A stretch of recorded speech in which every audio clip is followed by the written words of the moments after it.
جس کو دنیا سے پیار ہو جائے نا،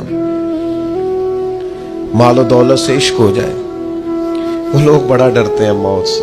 اتنی مشکل سے مربع بنائے، اتنی مشکل سے بینک بیلنس بنایا، اتنی مشکل سے دنیا جمع کی، اب چھوڑ کے مر جائیں، وہ کیسے مریں گے؟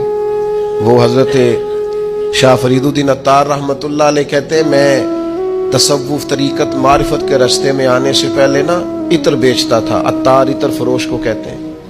میں عطر بیچتا تھا تو میری دکان پہ ایک بزرگ آئے جو میری توبہ کا سبب بنے۔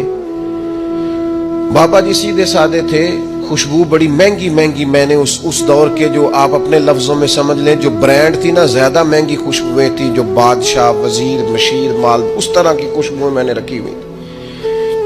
تو بابا جی آئے تو کبھی ایک شیشی دیکھیں، کبھی دوسری دیکھیں، کبھی تیسری دیکھیں۔ تو اچھے سیلز مین جو ہوتے ہیں وہ گاہک سے خود بڑھ کے پوچھ لیتے ہیں کیا چاہیے۔ کہتے میں نے آگے بڑھ کے پوچھا بابا جی کیا چاہیے؟ تو بابا جی کہنے لگے پتر کچھ بھی نہیں۔ تو کہا پھر دیکھ کیا رہے ہیں؟ کہنے لگے دیکھ رہا ہوں تیری جان بڑی مشکل سے نکلے گی۔ تو کہتے میں نے کہا جی وہ کیوں؟ کہنے لگے اتنا مال جمع کیا ہے، جب تم مرنے لگے گا کبھی یہ والی بوتل یاد آئے گی، کبھی یہ والا شو کیس یاد آئے گا، کبھی یہ والا، نہیں سمجھ آئی؟ یعنی کبھی یو بی ایل والا اکاؤنٹ یاد آئے گا، کبھی مسلم کمرشل والا، اب آ گئی یہ سمجھ، کبھی وہ جناب وہ ایچ بی ایل والا یاد آئے گا، تو بڑی مشکل ہو جائے گی، تو کیسے مرے گا؟ تو کہتے ہیں میں دنیا دار تھا، مجھے غصہ آیا، میں نے بڑے تلخ اور طنزیہ لہجے میں کہا میری جان تو مشکل سے نکلے گی تو تیری کیسے نکلے گی؟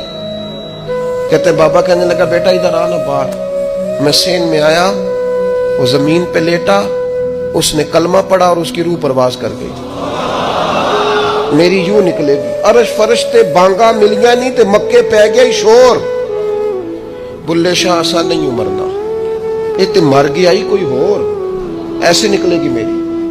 کہتے ہیں اس نے کلمہ پڑھا اور وہ پرواز کر گئی۔ میں نے کفن دفن کا بندوبست کیا، ساری رات میں سوچتا رہا یہ بھی منظر ہوتا ہے دنیا میں، اتنی آسانی سے شخص چلا گیا۔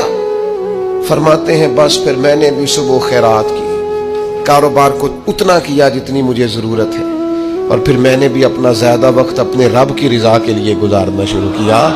عزیز دوستو، دنیاوی مال و متاع کا پیار خوف پیدا کرتا ہے، خوف۔